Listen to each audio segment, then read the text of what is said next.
اور میں کبھی کئی چیزیں نہیں بھول سکتا.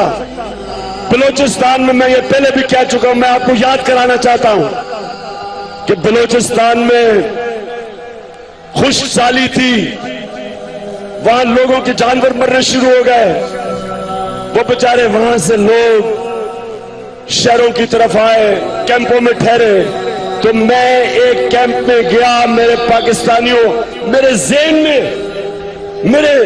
مجھے اس کی رات کو گھنانے خواب آتے تھے سوچ کے کہ جو میں نے ایک عورت کو دیکھا وہاں بال بکھرے ہوئے, پاگل بری ہوئی, رو رہی. اس کے خامد سے میں نے پوچھا اس کو کیا ہوا؟ کہتا جب خشک سالی شروع ہوئی, ہمارے جانور بننے شروع ہوئے, تو ہم نے فیصلہ کیا کہ شہر کی طرف جائیں, جو بھی بچ گیا اس کو لے کے جائیں. تو کہتا لیکن ہمارے پاس ہماری ایک معذور بیٹی تھی, اور ہمارے پاس اس کو لے جانے کے باقی بھی بچے تھے, تو ہمیں اس معذور بیٹی کو چھوڑ کے جانا پڑا.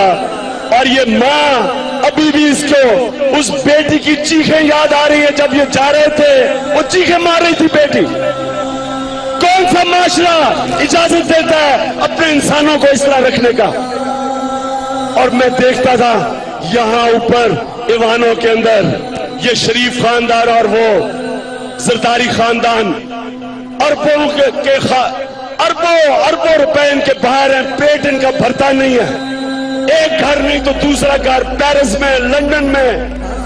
اس کا بیٹا نواز شریف کا 800 کروڑ روپے کے فلیٹ میں 1 ہائیڈ پارک کارنر میں لندن میں رہتا ہے. کدھر سے آیا پیسہ؟ کیوں قوم چپ کر کے تسلیم کرتی تھی؟